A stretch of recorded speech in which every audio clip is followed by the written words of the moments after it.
Ooh,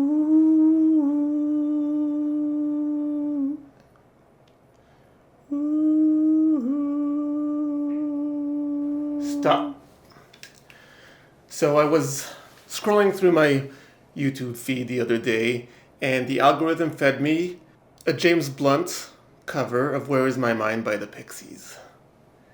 Now, I don't know much about James Blunt, but I don't know, I clicked on it, I watched it, I liked it. I'm going to link to the video because I enjoyed it very much.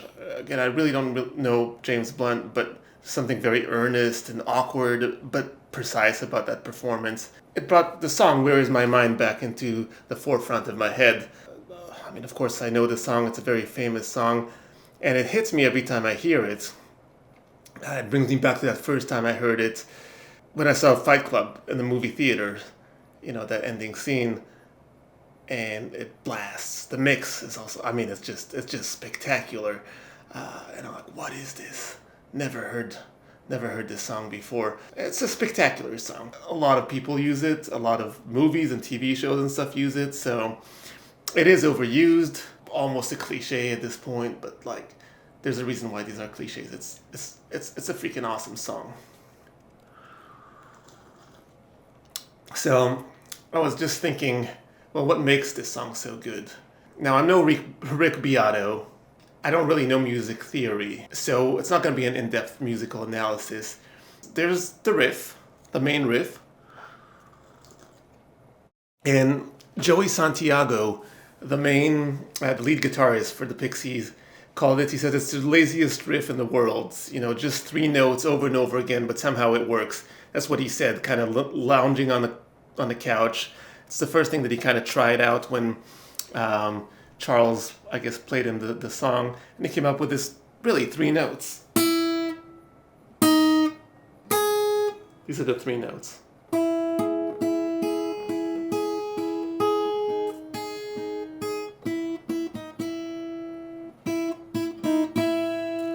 can add that open note if you want, but really it's just this. It really couldn't be any simpler than that. And it just plays over and over and over again. It doesn't change. Anyone can play it, but that's what makes it memorable. That's what makes it so great. Just like over and over. I ripped this off a few times in my songwriting days in my career. So you got that riff, and that anchors the song very much. But I think even more important than this hooky riff is the chord progression. You got this chord progression. E, C sharp minor, G sharp, A. Super easy.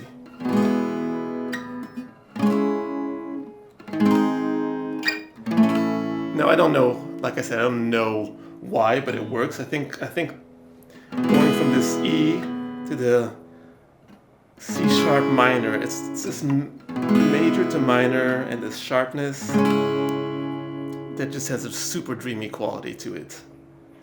And this is pretty obvious, but you're going back to major and you're gonna loop again.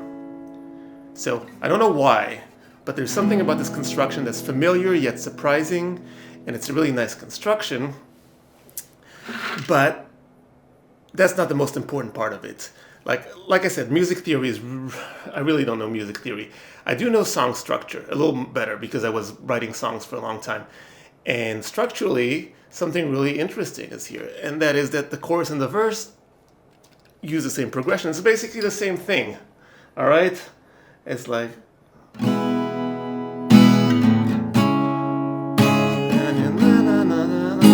And you ask yourself,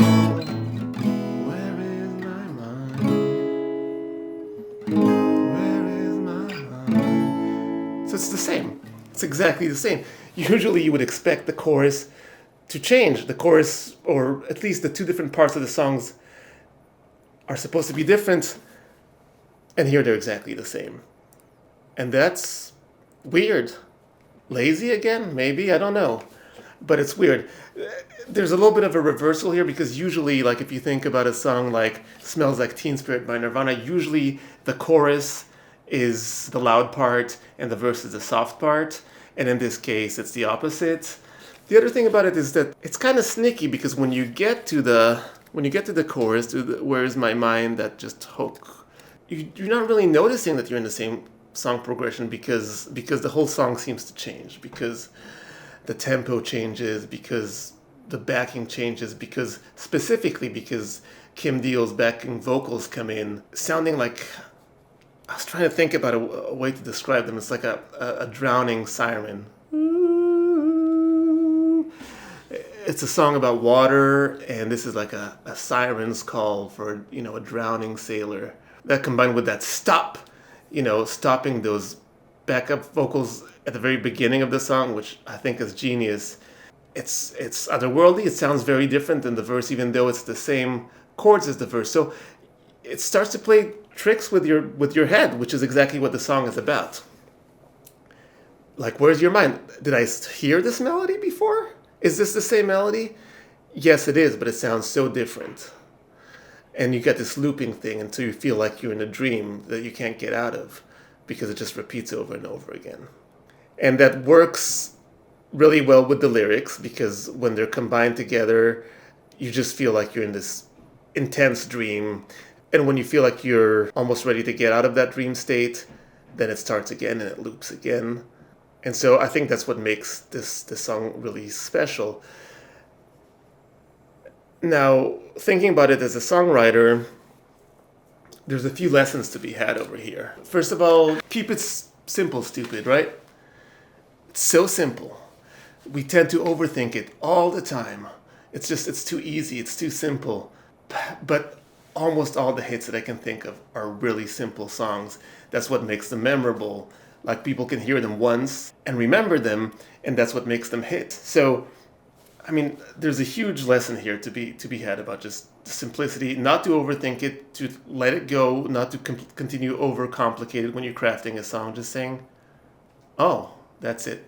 Leave it where it is. Now, I was thinking about this structure where the verse and the chorus use the same progression, and I immediately thought about Creep by Radiohead. Kind of same thing, right?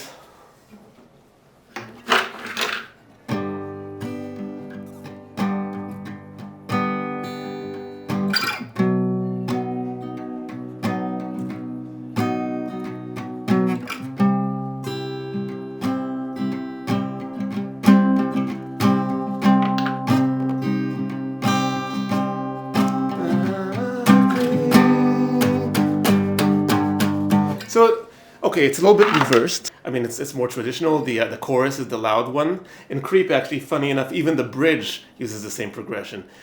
Whereas My Mind doesn't have a bridge, but Creep is like, that falsetto part. It's the same progression, again, over and over again. Also, 3 major chords, major, major, major, to a minor.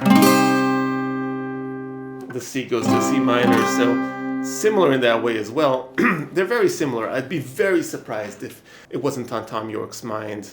Like, Where Is My Mind wasn't like forefront in his mind when he was composing Creep. I'm certain that the reason that Creep also became such a huge hit was for the same reasons as Where Is My Mind. Just the memorability, the same kind of idea of just knowing I've heard this melody before, but having it morph and change, but you remember it from the first time you hear it. And so that's just another example. In terms of lyrics, when I first heard it, it seemed very mystical to me, like otherworldly. Where does he come up with these things? Your feet in the air and your head on the ground. And then when you look at them closer and you read some interviews, like, oh, he's just basically describing his experience scuba diving. Okay, you're scuba diving, you're diving, your head is under your feet. But it's actually a very specific description of a very real and grounded experience. And that specificity, I think, is another thing that is great for us to learn as songwriters, because it grounds it and it allows the imagination to go wherever we want. I'm sure that Charles has his own imagery when he's thinking about these things, but he wasn't afraid to mention the little details, like not seeing the big animals he was looking for. They're all hiding. Like, you're going scuba diving, that's what you want to see. You want to see the cool, flashy fish. And all you see is those little fish that are like looking seem to be spying on you. So it's so specific, and he wasn't afraid to just put it down as specific as it is. And so it locks in. There's something real about it. And we can connect it any way we want. And for me, at least, it had this feeling of the song is way, way bigger than that little moment. It's about sanity. I think kind of the lesson here is to try to record experiences as they are and to be as specific as we can, and not to fall into generalities. Generalities make bad writing, whether it's songs or any other kind of writings. You try to be general, you try to appeal to everyone, and you end up appealing to no one. You met me at a very strange time of my life. I remember sitting in that theater so well that night, watching Fight Club. I went to the theater kicking and screaming. I didn't want to go see a movie called Fight Club. I thought it's going to be a stupid action movie. My friends were dragging me like, no, we heard it's good. You know?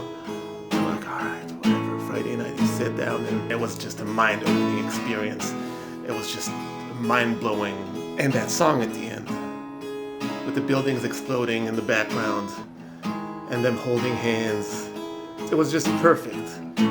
Because the end of the movie is about coming to terms with insanity, I think. And the song just hits you. It just hammers home that point. I was trying to think about other songs that work like this, that the chorus and the verse are the same music, and I couldn't think of anything other than Creep. If you have any, if you can think of any and want to share them, I'd love to hear it. Stay tuned because I have more content about the Pixies coming soon. I kind of dug deep into the relationship between Kim and Charles, and that's coming your way really soon. In the meantime, like, subscribe, comment, stay tuned. I'll see you next time.